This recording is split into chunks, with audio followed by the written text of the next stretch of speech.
Hey guys, how you doing? Welcome back. Hope you're having a fantastic day. This platoon is going to kick some ass. But the title of this video is Tanks That Have Stood the Test of Time. Look what we have here. The IS-7, which is still, I believe, one of the best tanks in the game. If you just don't know what to get, going down the line to get the IS-7 it's always been good. It's never been the best. Well, it is the best hull down, I guess, but it's in certain situations, but it's always been good. And as the game keeps progressing and power creeping, there's always tanks that they remove and they nerf. Pretty much every single tank that exists in the game has either been nerfed or removed if it's been too good. I could do the list. There's like 30. But the IS-7 has received nothing but buffs from the beginning of time. Every time the game creeps up, the IS-7 gets buffed. Buff the speed, buff this, buff that, buff the gun handling. Snap it, snap it, snap it. There you go, see? Bullseye! There's just something, we don't need to get into the reasons why. I'm just telling you, the IS-7 has just always been solid. Let's call it like that. Solid, okay? And let's, come on, do it, buddy. Steal the kill. There you go. The gun handling is godlike. It is absolutely, this is not a... Enjoy the game while I just explain this. The armor is amazing. It is. It's one of the fastest heavy tanks. The turret is one of the strongest. The gun handling is the best. What do you mean it's the best, Claus? Snap it. No need to aim very much with an IS-7. Which, if you think about it, a tank that has solid armor, that can be hull down, that can poke, usually the trade-off, like they nerfed that French heavy tank, the tier 10, the AMX M454. They've nerfed pretty much all of them. They added a weak spot to T125. No, there's always a nerf. They nerfed the mouse's armor. Any tank, any super heavy tank with really good turret armor and really solid armor, the trade-off usually is the gun handling's a little bit poor, so that when it pokes, it has to spend more time aiming. So when the enemies shoot you back, they have some time to shoot you back, but you have strong armor, right? That's the trade-off. If you're very weakly armored, like a leopard, godlike gun handling, well, you know, that you need that. But IS-7 gets both. Anyways, and I want to just point this out, that this is not a look at just watch these shots. This is not a subjective thing. You know, when I say it has godlike gun handling, some people think, oh, well, that's just what people say, or that's just what the opinion is, right? You like the way the gun feels. No. It's godlike gun handling. What I mean by that is you can look at the statistics. When you look at the aim time and the accuracy, that's one thing. Okay, that's the statistics. All tanks have published statistics of aim time and accuracy. The IS-7 does not have the best aim time and accuracy. But there's other statistics that are not published by Wargaming that you can find on third-party websites. And they are the penalties that are applied to the accuracy, the bloom of the circle. And that is when when the tank is moving, number one, when the tank is traversing, number two, and when the turret is traversing, number three. Those are the three, there's three penalties that are applied to your bloom. It's basically making the circle, your aim circle, get bigger when those three things occur. Then when you stop those three things, you start aiming. And your aim time is the time to decrease the size of that circle from where it starts to decrease it 60%. So you're not fully aimed, right? You guys know all that, right? So when I say godlike gun handling, this thing, if you'll notice when he's playing here, when he moves, when he traverses the turret, he does all those things. The aim circle doesn't get bigger. Are you watching it? There's no penalties. A lot of people don't know that. The I-7, they're virtually zero. Okay? Just watch him play. Look, and you're wondering, how is this cheating? Or no, this is how the I-7 works. Plus, he's got it fully equipped, right? So he's got... just watch. It's just, it's ridiculous, really. And an IS-7 face hugging you is very, very difficult to deal with. I don't know why he didn't want to get shot in the side. That's good. Ram him to death. Oh, no. It's Russia versus Russia. Oh, no, he's in a bad situation now. Oh, he's in a very bad situation. He's in a very, very... Oh, but that guy bounced. Ram him. That doesn't do anything because he's Russian. Right there. There you go. Whew. So it's all about the... these are not secret stats, guys. Sigma is a secret stat.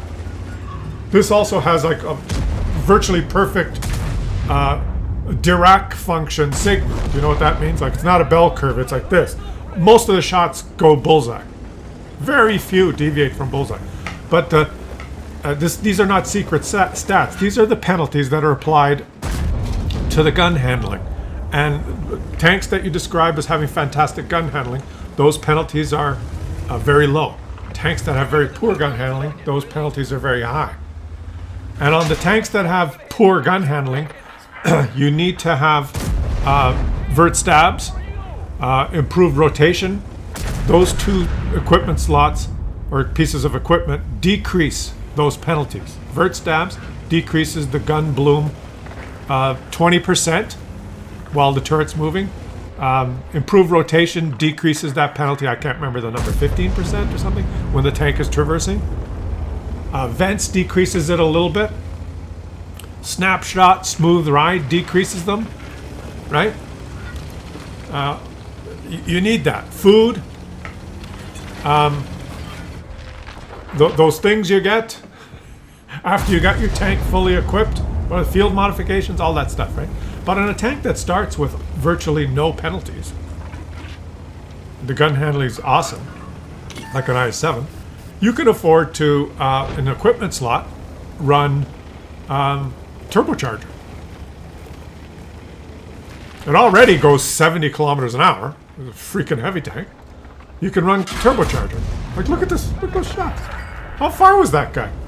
That's a leopard might have missed that shot. It's like he's moving here. Oh, he snapped it. Now, this is a good game. Not all games are like this, but this is kind of indicative and illustrates the power of this Russian heavy tank, which is just... Oh, he missed! Wargaming! The I-7 needs a buff! It's a solid tank, guys. Don't get me wrong, I'm not saying it's the best tank in the game. It's got its limitations. It doesn't have gun depression, right?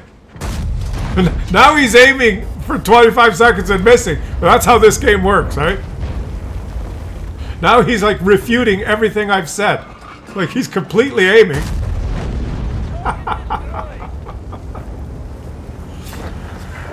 I'll tell you, it has its limitations.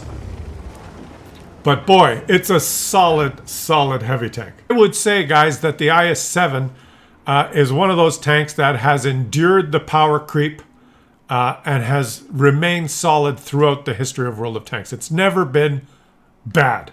Right? It's always been buffed to keep up. And this guy wins Steel Wall, of course. High caliber and Top Gun. He finishes the game with 8,400 damage. Can you believe it? Did you notice 8,400 damage in that game? It racks up really quickly. He spammed APCR like a mofo. Now this one's a little bit more controversial. There is some controversy with this one. The Lowe. Look at this thing. It looks beautiful. It was one of my first premium tanks that I ever got. And it was all powerful when it first came out. It was just amazing. And it has been power creep to death, but the one thing that it still has is a very, very solid turret and very good gun depression. So if you know what you're doing, this thing has withstood. And get out of the way, you stupid Russian TD thing. It has withstood To a certain degree, it is the huge drawback for me. It's just slow. It's just so slow. It's never been buffed that much for speed, but the gun handling is very good. The turret armor is very good, and it has solid gun depression. Not the i7 does not. It's tier 8. We're talking. This is like apples and oranges. But a player that really knows what he's doing with the Lowe, can still make it work. Especially in the meta we have these days, where a lot of the maps are just choke points, where the heavy tanks just one or two choke points in the map. That's it. That's how every map is. So this thing can still find a hull down position, slightly angled, showing the turret and maybe a little bit of upper plate. It's very difficult to deal with. Now remember, this is tier 8, so the matchmaker nerfs everything. So if you play your Lowe, right? If you play your Lowe and you end up in the tier 10 game, it doesn't matter if you've kept up with power creep. You suck. Right? Tier 10s are going to go through you like cheese. Tier for tier. Right? This is beautiful matchmaking for it's solid, fair matchmaking. Tier 8s. Most tier 8s will have a Russian cloak of dispersion has been activated, Yuri. There were 2 bullseyes and the Russian tank drove by in the open like this, Yuri, and showed full side. So what? We disperse shot. Now you'll notice in 2 or 3 of these shots, this one's going to be a bullseye. Nope. 3 or 4 of these shots, you'll notice that he's aiming. That was a bullseye. Some have deviated from the center. That's the Sigma, right? And the Lowe has very good gun handling and fairly solid Sigma. Not a lot of the shots deviate, but you've seen he missed like 2 or 3 shots. 2 or 3 shots. 3 or 4 shots, because the shots have deviated. The IS-7 doesn't experience that as badly. The IS-7 has better gun handling than the Lowe. Even though when you look at the aim time and the accuracy, I believe if you check, the Lowe will have better gun statistics than the IS-7. It's better aim time, better accuracy. I'm pretty sure. You can look it up, but I'm pretty sure. I can't remember the numbers. But the soft stats, what they're called, those 3 penalties that I mentioned, they're worse on the Lowe. So he's like, what's the point? And the one that's the worst, the most, is the one that's secret, the Sigma, the deviation within the circle when you're fully aimed. It's more of a bell function, like with flat sides. So a lot of the shots go to the edges, whereas the IS-7 one is more of a steep bell curve like this. Most of the shots go towards the middle. All right. Anyway, so what do you do about that? What do you do if you have a Lowe? And I just said it's still solid. It's still good. Well, the Lowe, and I promise I won't say Lowe anymore. You need vertical stabilizers. You got to put them on. Vert stabs. Okay, maybe gun rammer, vert stabs, vents. You already have decent view range. You gotta maximize the gun handling, because that's what this thing is. It's a very good gun on a big, huge shoebox with a solid turret. You don't need equipment to get into a good hull down position. Other than turbo sometimes to get there quickly. But you got to get in a good hull down position. That's gameplay. And now he's going to fight everybody. He's backing up, going to make it. If he can get into the low ground, he can get hull down. Is there low ground he can get into? He's trying, and snap it. Yeah, beautiful. There, and he bounced the shot. And yeah, still beautiful. Now he's solid. There you go. Now you're solid. There you go. So getting into a hull down position is gameplay. That's user input. Okay? Which is what you got to do with this thing. Right? Aiming is user input, like you got to actually aim and let it fully aim. But equipment input is vert stabs. There's an argument for improved rotation, but I don't know. I go gun rammer, vert stabs, maybe improved rotation, maybe vents. You know, there's some people will say, well, drop the gun rammer and go everything to increase the accuracy of the shot. You know, get a little longer reload time and completely accuracy. So vert stabs, improved rotation, vents. Yeah, there's plenty of ways to skin a cat, but I don't think I'd drop the gun rammer. I mean, you need DPM, right? The big one is vert stabs. You need it with this one. You don't need that on the IS-7. You don't have to run vert stabs. If you put vert stabs on the IS-7, you've kind of wasted an equipment slot because you're decreasing a penalty that doesn't exist. Right? It's like putting on a band-aid when you haven't got a cut. I cut my finger, so I needed to put a band-aid on. If you didn't cut your finger, you don't need to put a band-aid on. Okay? So putting vert stabs on an IS-7 is like putting a band-aid on and you haven't cut yourself, because it doesn't need them. This tank needs it. But he played solidly. Right? He played the best he could on that corner, and this is where the Lowe, this is where it kind of falls apart. He won his flank. Look at the mini-map. Make it bigger. He won his flank. Solid job. If he pushes forward, there could be campers that'll just farm him. Although I'm counting the dots. 1, 2, 3, 4, 5. Most of the enemies are in the north flank. So the weakness of the Lowe is he's so slow. So to relocate to engage the guys in the north flank now is just so slow. He can't get into a good position up there at C8 by the rock.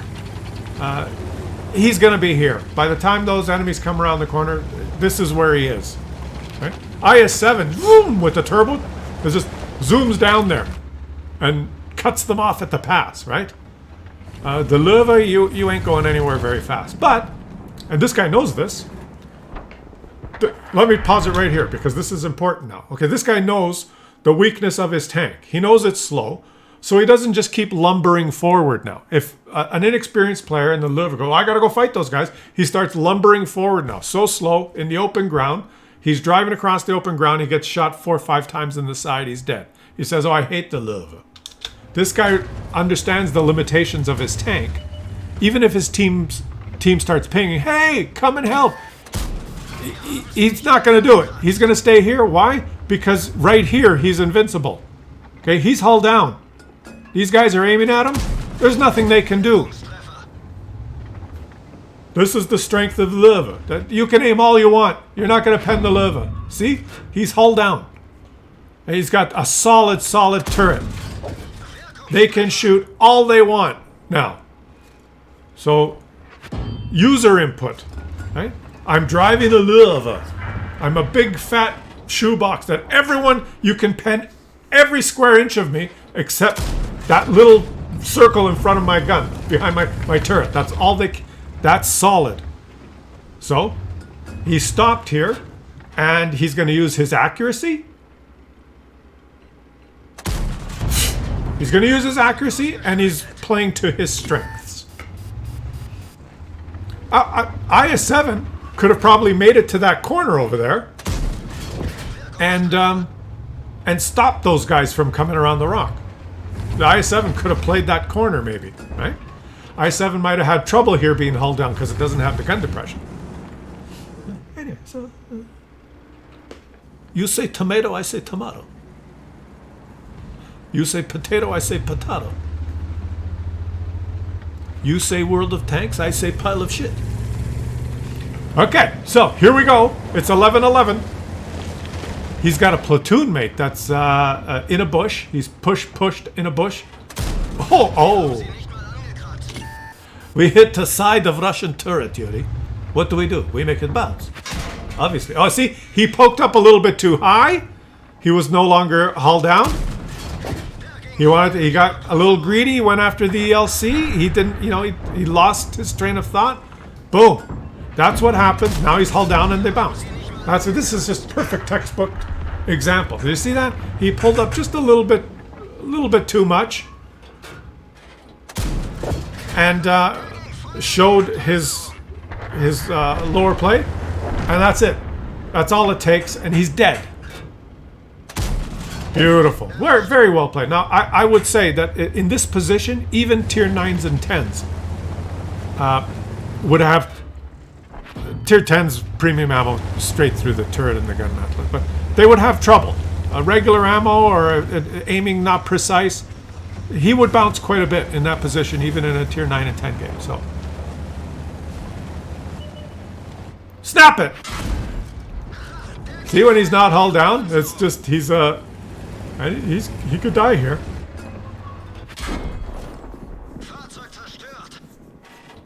When you're not hull down, you're dead. Which raises the question: why did you push forward? That's what I was saying. What did you expect would happen? I just said, you start lumbering in the open in your big, huge tank. You're dead. Right? He's dead. Now what's going to happen?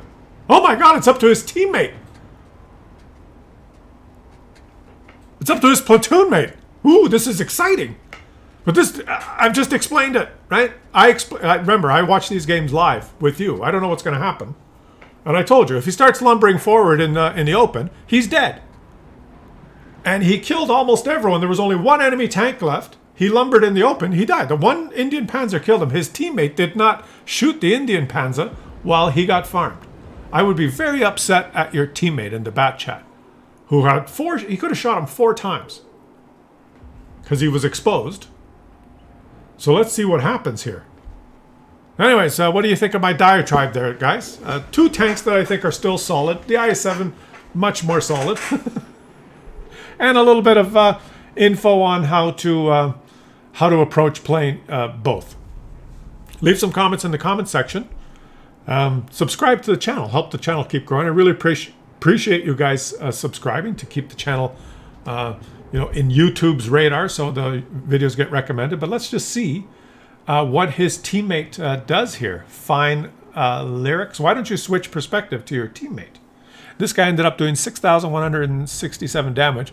He blocked 4,100, which is just amazing. There he goes. His teammate got him.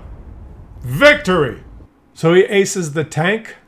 Psycho Metal aces the tank. And I already gave you those numbers. And he made credits because it's a premium tank. Even though he spent 120,000. So let's do Yuri. Let's do some math, Yuri. We know this game is going to be featured by Klaus Kellerman, and we want to make the game seem reasonable and entice people to keep playing. So let's do some math. Well, he received 118,000, let's call it 119,000 credits for victory, and then it cost him 7,000 credits for vehicle repair. Yes. 120,000 credits for ammunition, yeah, minus 120,000.